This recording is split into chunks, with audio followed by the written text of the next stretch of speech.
Good afternoon. This is Aurelia Davis, the educator's educator, here today with you again today. Just hope everybody is doing well and just glad to see you. Hope you'll come in and join me for a few minutes. Just in case this is your first time seeing me or hearing about me, my name is Aurelia Davis, and I'm a retired school teacher from Chicago. I taught over 30 something years. And after retiring in 2012, I decided I wanted to continue to work in the field of education as far as supporting other individuals that were educators or supporting teachers, supporting principals, supporting schools in the field of education. So that's what I'm doing. That's why I'm coming to you with a little bit of my expertise at the same time, just sharing some of my thoughts about a lot of things that are going on in the field of education.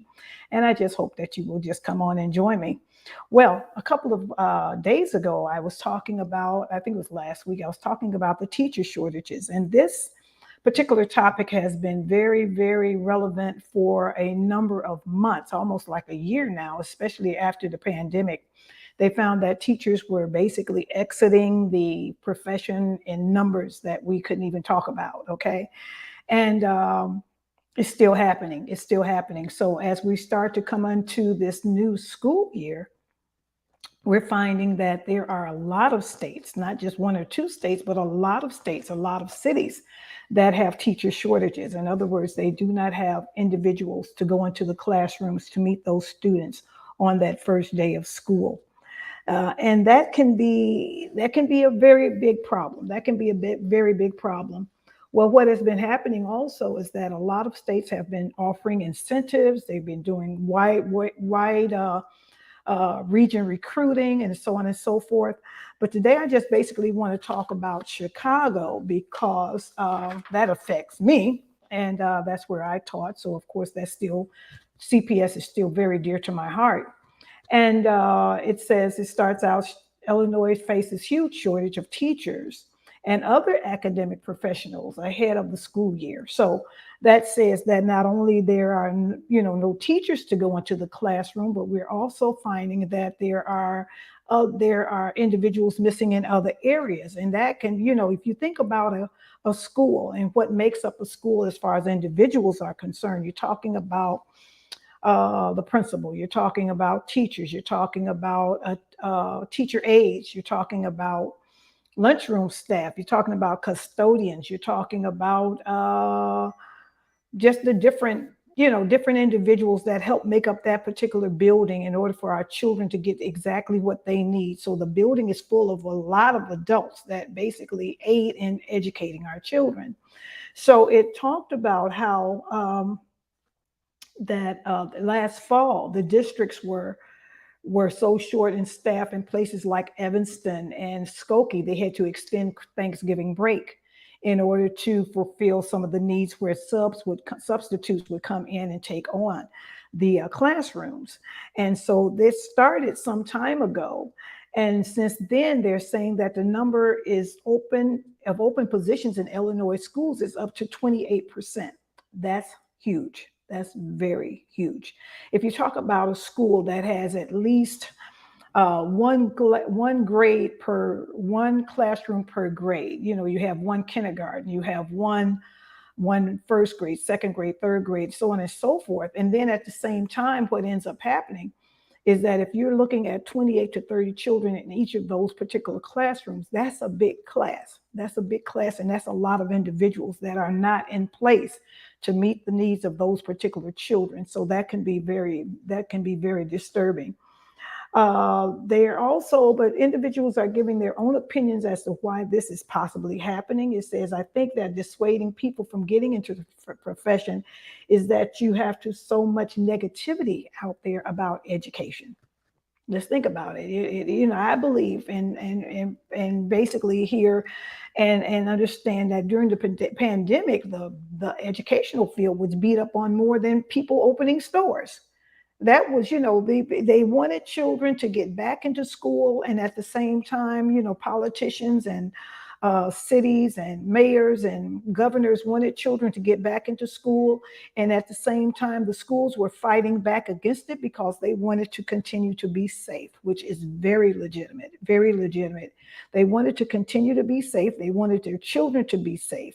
And so after a while, schools found themselves opening up, being pressured from the top, from politics and politicians and city mayors and governors and whatever. They were being pushed back into the classrooms only to have to exit out maybe 2 or 3 weeks later because of COVID, and that the teachers being sick. And then the children started to be sick. So it really wasn't a very good, successful time for education during the pandemic. And a lot of the things that we're suffering from now, we're still getting the repercussions of that from the pandemic.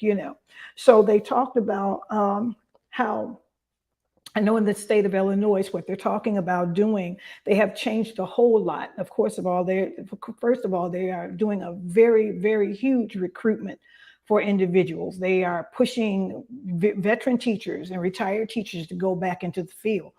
I'm one of them. I don't know. I don't think so. I don't think so. Uh, it's not that I couldn't do it, but I would just be a little bit leery about all of the new things. I would come in teaching the old way. I would come in teaching the way I used to teach, with all of the technology and everything. It would take me at least 2 or 3 months in order to learn how to do that. But they have been pushing veteran teachers to go back and renew their certificates. And even in Illinois, where the certificate renewal was at one time $500. Now it's just $50. You just have to pay $50 to get your certificate renewed for the state of Illinois. And so that shows how desperate things are. That shows how desperate they are in order for them to be able to get bodies back into those classrooms, bodies back in the classrooms. They also talked about, let me see, they said the minimal age of the paraprofessionals. Now, that paraprofessional is that person, that teacher assistant, the secretary, the clerks, the ones that get the paychecks together, the ones that work with supplies, the ones that do lunchroom people, lunchroom aides, those extra individuals beyond the classroom teacher. And they are very important to a building, an educational building, very important. That's that support staff. That support staff that basically holds everything together while you're sitting in front of your students.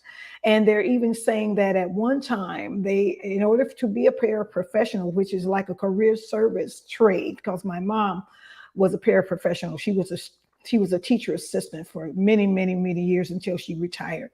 But a paraprofessional, at one time, you were required to be at least 19 years of age.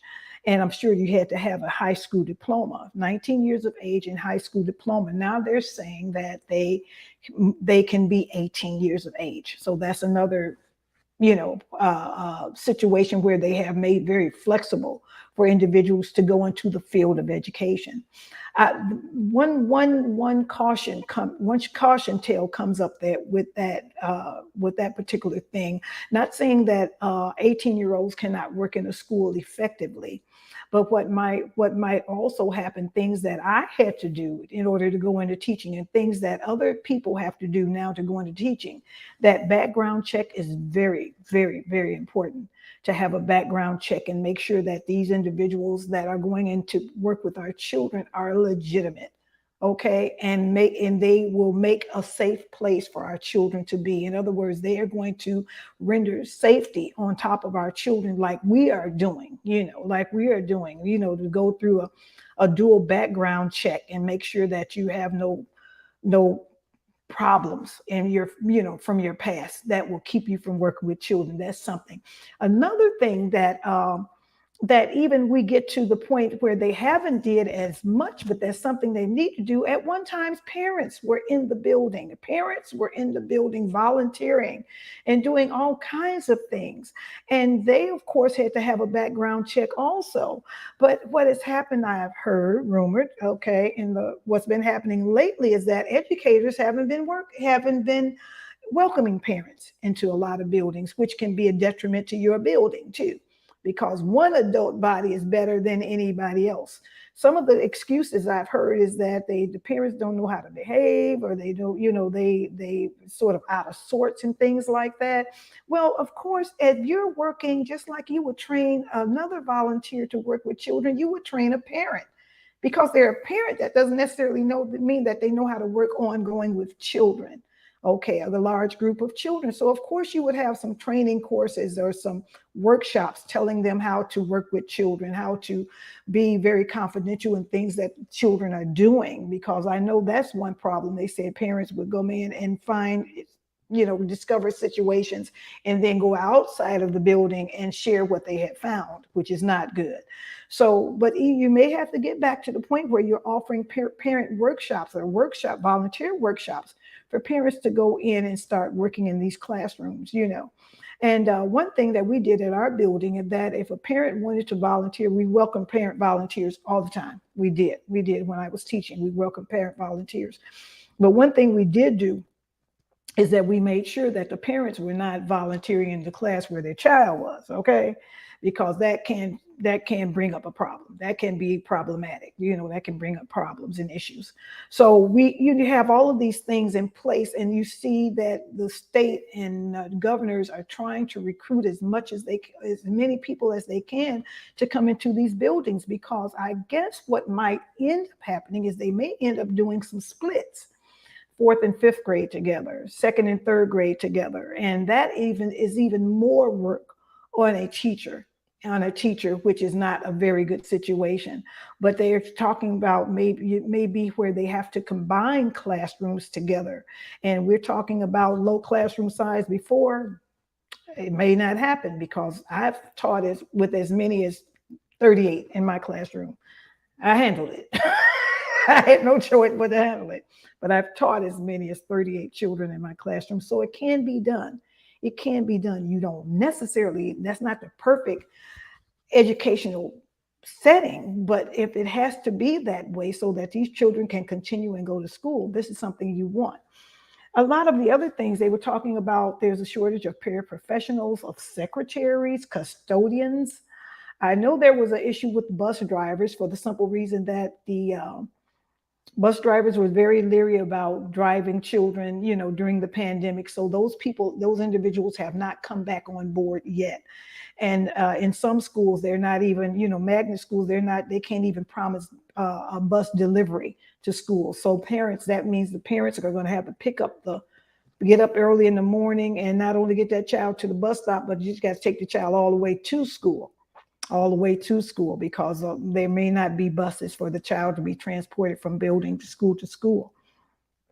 And they're even talking about administrative jobs. These are the assistant principals and principals. A lot of people are not going into the field as heavy as they did before. And I'm going to be honest, the state board of education, the government board of education, whoever's at the top, need to relook at this whole thing. One thing that I have always had a problem with is that the teachers are not valued like lawyers and doctors and whatever. We have to be valued just like everyone else. We still are not getting the type of pay or starting pay and salary that a lot of other professionals are getting. And it is not fair. It hasn't been fair, and it will never be fair until it's fixed. So you need to offer some type of incentive, especially if an individual has gone to grad school, and then have gotten their doctorate degree, and then you cannot follow up and give them a pay that is satisfactory, that makes them, that they're worthy of. That's embarrassing. And it shouldn't be that way. It should not be that way at all. Should not be that way at all. The last thing on this particular article that sort of blew me out of the water was they were saying that why would people paraprofessionals go into the field of education when they are only getting $15 an hour, and they can easily go work for Amazon or McDonald's and make $21 an hour? I'll say that one more time because you didn't hear me. Why would a paraprofessional want to work in a school and make $15 an hour when they can easily go to Amazon or McDonald's and make $21 an hour. And my question is this, when the hourly rate went up for those individuals, how come it did not go up for paraprofessionals? Is it because they came under what's considered career service? And if you're in career service, it's still something that you're going toward a career, but at the same time, still need to be paid what you're worth. So if they start giving those paraprofessionals what they are worth, I'm sure they're going to probably get more individuals in that particular field. First of all, working in a school, you're only there so many hours a day. The work is not as tedious as working at McDonald's or Amazon. I'm just going to be honest, it's not. And so you have a tendency of being a little bit more flexible with what you have to do. You're working with children, which is something, those are the individuals you love, you're going to love working with them and getting paid for working with them. So that's something that you like to do. At the same time, you look at a school day from like 8 to 3 or whatever, and then, breaks in between and so forth. And then school goes from September to June and you have summers off. Hello, that makes sense. That makes sense. That makes you want to work with children. But at the same time, you deserve to get paid what you're worth. You deserve to get paid what you're worth. So, I don't know how much longer this is going to, I don't know if it's even something they're going to be able to fix.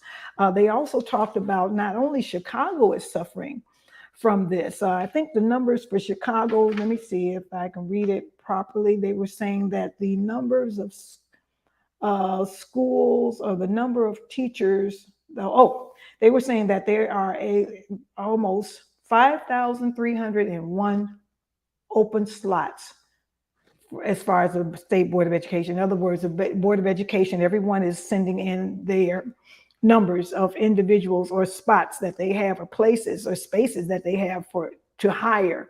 And throughout the state of Illinois, it came up to about 5,301. That's a lot of empty classrooms. That's a lot of empty jobs. A lot of empty jobs. And they're saying that even as they do the job fairs and so on and so forth, people are still not coming. The field of education is something that nobody wants to go into, at least right now. They're not looking to go into it. They even talked about that you're not even required to have a bachelor's degree.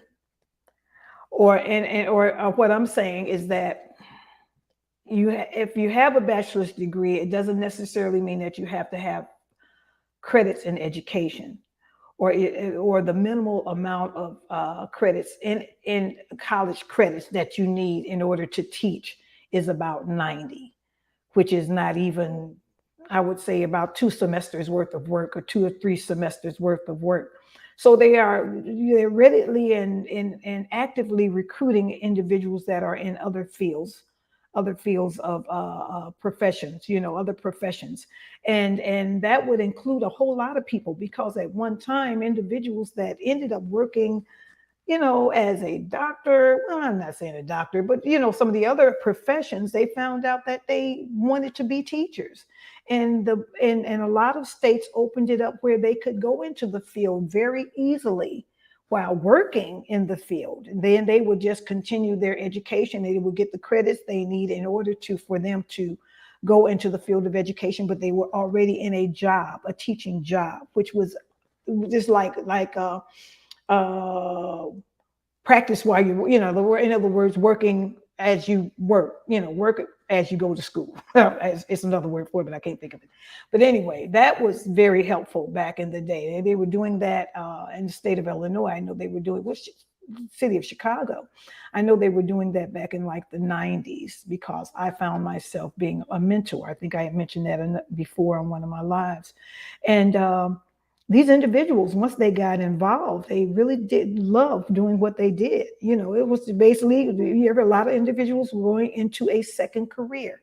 It was called a second career, so you have gone into one particular career for maybe about 10 years and you want to change careers, and there's nothing wrong with that. And a lot of individuals started out in one particular career and ended up in teaching. And from what I'm understanding, a lot of them have still loved it. They still love doing it. They still love doing it. So those individuals that are have left the field, I'm looking at you right now and talking to you. If there was something that you could not, the bureaucratic uh, stuff that goes with education is not going to go away anytime soon. I'm just going to be honest. It's not going away. It's not going away. It's too much money is involved, and so on and so forth. So if you're looking for that to just disappear, it's not going to happen. And when I talked about funding the other day, and I think I talked about teacher shortages, the negatives that goes along with education. Uh, it's not that I did not experience some of those things when I was teaching, but I sort of had a tendency of looking over that to the point or pushing it out the way, because, especially if it kept me from doing what I wanted to do, which was teach those young people that were sitting in front of me. And so another thing I found out, my famous phrase, "This too shall pass," it did. A lot of the things that basically came down from the top eventually disappeared. And so if you wait long enough, it's going to disappear.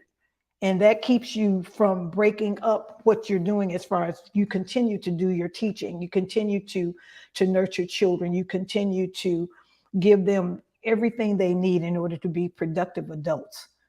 So that's the type of thing that kept me in the profession for over 30 years. And I would not share that for anything. I would, if I had to do all over again, I would still do it, because I came away with so much and I gave so much. And that makes me love being an educator. This is, if you have, I would love to hear from you, especially some of the veteran teachers. Let me know if you've been coerced or been recruited to go back into the buildings. Because veteran teachers are very, very valuable. Veteran teachers are very valuable. That's why they call us veterans, because we got it down pat. We know exactly what to do, and we're good at what we do, which is very, very good. So I love to hear from you. If you have a note, if you would like to send me something, leave me a note or make comments below, please feel free to do that, or go over to my website, aureliadavis.com. I love to hear from you. It's another day. Let's educate. Take care.